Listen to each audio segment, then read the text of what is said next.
حال واحد الكريم، حال واحد الزبدة كريمي.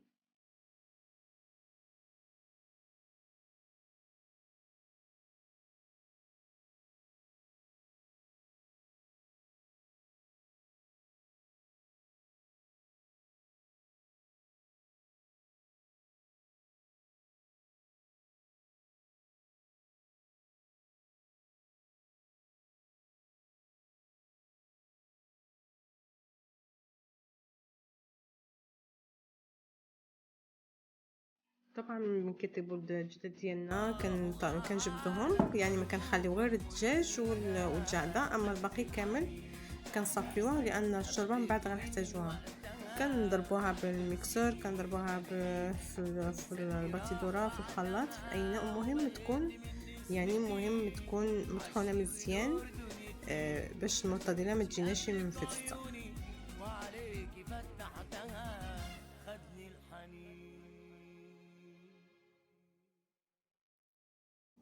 صافي نخلطوا الخليطين مع بعض، اللي هو معجون الدجاج والجزر مع المسحوق اللانشون اللي كان عندنا، وكنخلطوهم مع بعضهم، كنخلطوهم مزيان مزيان مزيان الى حتى كيتجانسوا مع بعض.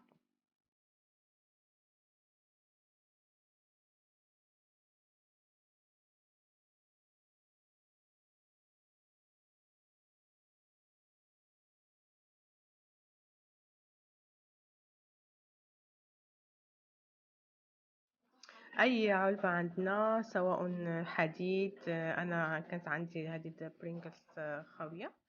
اول حاجة انا باش تعطيني الشكل، ديال المرتديلة، عملتها في قالب هيدا وحطيتها في فريغو شوية حتى خدت الشكل ديال العلبة، وعاد عملتها في بابي فيلم، ومن بعد غادي نغليها باش نطيبها. يعني انا بس عملتها غير الاول في هاد العلبة هذه ديال البرينجلز، غير باش تعطيني الشكل ديال المرتديلة.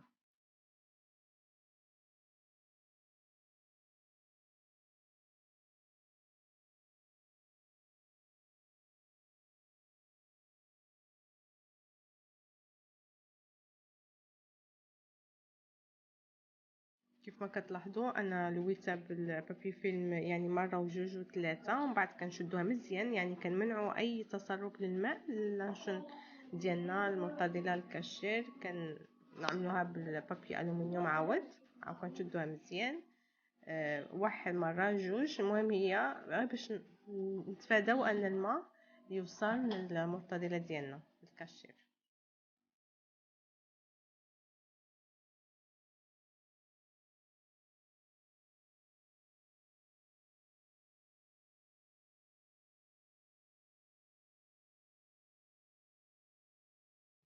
صافي كنعملو الماء يغليو، من كيسخنو مزيان كننزلو عليهم الكاشير ديالنا، يعني ما كنزلوش الماء بارد، كنزلو حتى الماء حتى كيسخن الماء، ونخليوها ساعة وربع، ساعة ونص على حسب، على النار هادية. ومن بعد كنجبروها طابت ومزيونة وبالصحة والعافية.